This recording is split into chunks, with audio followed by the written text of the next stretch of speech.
What if your depression wasn't just psychological and that there are actual and correctable causes that are causing you to feel down? Today I'm going to give you 5 common factors that can actually contribute to depression, and I hope you consider these factors in your journey to feel well.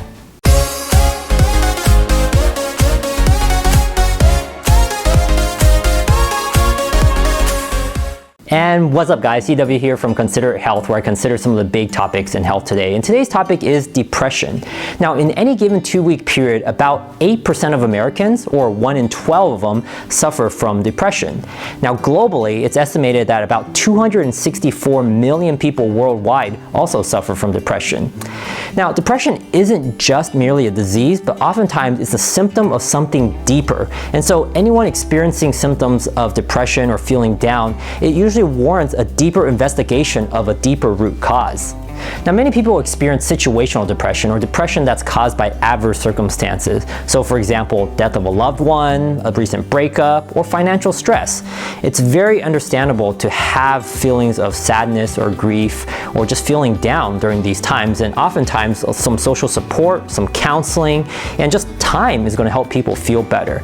But what about the person that just feels down for no real identifiable cause? The world seems to be good, but they just feel sad, depressed. There are a lot of physiological causes for this, and that's what we're talking about today. And so make sure you stay till the end as I seek to piece together all the following factors that I'm going to be talking about. So the first factor I'm going to talk about today is nutrient deficiencies. Look, the truth of it is this: to make our neurotransmitters like dopamine and serotonin, like our happy chemicals, we actually need the proper building blocks to do so, and this oftentimes requires cofactors like vitamins and minerals. So if you don't have enough of one or more of these, you can see how your production may be impaired. So let me show you a diagram here on the pathways for serotonin and dopamine. You can see how certain micronutrients, again, are in this pathway. And so what if you are low in, let's say, B6, like many women that take oral contraceptives? You may not be able to make the neurotransmitters as well. Or what if you're in the 50 to 70% of the American population that's deficient in magnesium? You see how many steps are actually impaired in the pathway just because you don't have adequate magnesium? So yes, nutrient deficiencies can affect your mood. Then there's the very common deficiency in vitamin D, which I would say probably at least 50 to 70% of the people that come into our clinic here in Northern California suffer from. Now, deficiency in the sunshine vitamin is probably one of the reasons people suffer from the winter blues or seasonal affective disorder during the winter when there's less sunshine. And so vitamin D is actually very important, especially the farther north you live from the equator, the more likely you are to be deficient. Now, the second factor that can cause depression are hormone imbalances. Let me start off by talking about the thyroid hormone. Now, a lot of people with low thyroid or hypothyroidism tend to be underdiagnosed at doctor's offices because the test that is being ordered, the TSH, actually misses a lot of cases with low thyroid. Have the thyroid is responsible for metabolism. So if your thyroid is slow, everything else is slow. So for example, if your metabolism is slow, you're going to have feelings of coldness or weight gain. Or if you have slower gut, you're going to have constipation. Then what about your brain? Oftentimes this manifests as brain fog or depression. Then we get to the sex hormones, estrogen, progesterone, and testosterone. When it comes to women, a lot of them feel irritable or moody during the times of their period, and this is commonly known, and oftentimes they may feel similarly when they are heading towards menopause. But that's just episodic, right? Well, unfortunately, a lot of women actually live in a chronic state of hormone imbalance with a relative estrogen dominance, and this can contribute to issues including symptoms of mood and depression. The same goes for men. A lot of them can actually have lower testosterone levels. Now, as you age, testosterone naturally goes down, but surprisingly, a lot of men actually have lower testosterone because of their lifestyle habits. Also, many conditions like diabetes, high blood pressure, chronic pain medication use, over 50% of those in one of these 3 categories tend to have lower testosterone, and so that can contribute to symptoms of depression. And before I get to the third point, if you haven't yet hit the like button and click the subscribe button and notification bell, please do so. It will help my channel out a lot. Now, the third factor that can present as depression are gut issues or digestive issues. Now, the gut and the brain are constantly communicating in what is known as the gut-brain axis, and actually, our gut is oftentimes referred to as our second brain. And did you know that 90% of our serotonin is actually not made in our brain, it's actually made in our gut. And about 40 to 50% of our dopamine is actually made in our gut as well. So it's not too far of a stretch to see that how our gut health can actually affect our brain health and our mood. And in fact, there's research being done on different strains of bacteria in our gut and how some of them can actually affect our mood. And it seems that in the future, we may actually have probiotics that actually target certain mood disorders like anxiety and depression. Also under digestive issues are food sensitivities. Now, we know food can affect us in positive and negative ways. On the positive side, we think about those comfort foods that we always turn to when we're stressed out, right? And we eat them and it makes us happier. But you know, it also works the other way around as well. Oftentimes we are eating foods that actually affect our moods negatively. And oftentimes it may be so subtle, we don't actually realize it's the food that's doing it.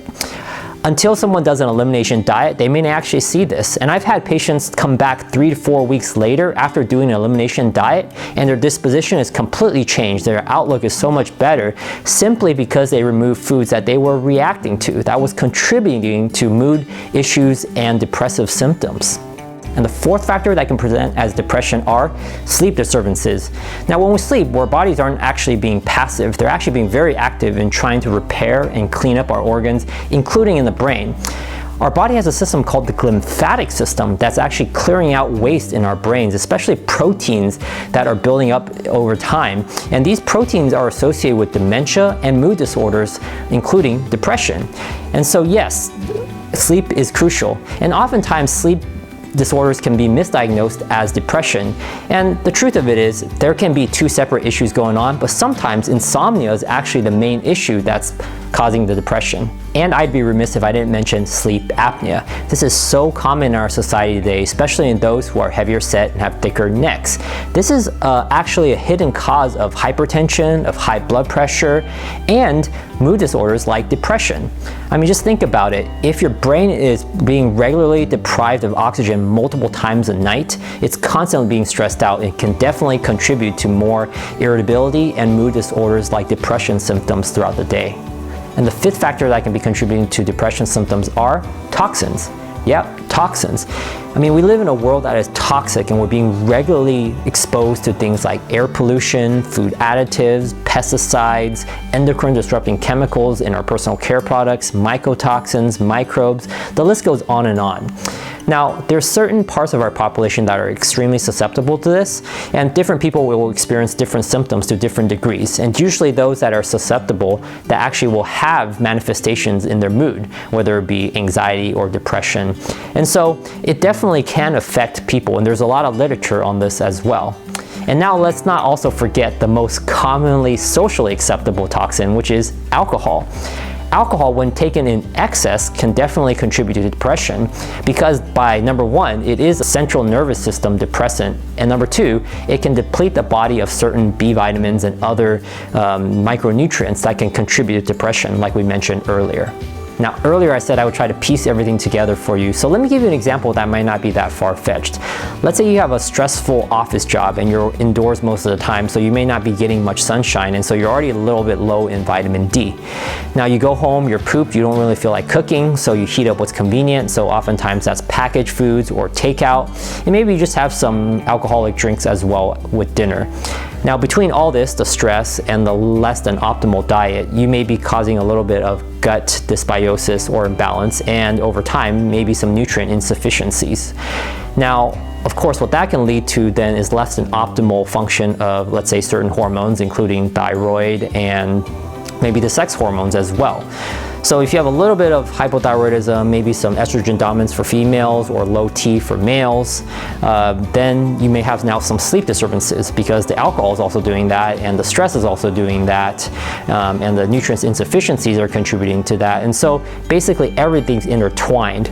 So you can see how in this example alone, all 5 factors are in play here. And so in cases like this, with you just taking a prescription antidepressant or even herbs to try to treat the depression, you won't get the full benefit because the cause is so multifactorial. So that's it. Hopefully this information was helpful for you to consider various factors that can actually contribute to depression. Which one of these 5 factors surprised you the most? Let me know in the comments below. I'd love to hear from you. But until next time, be well.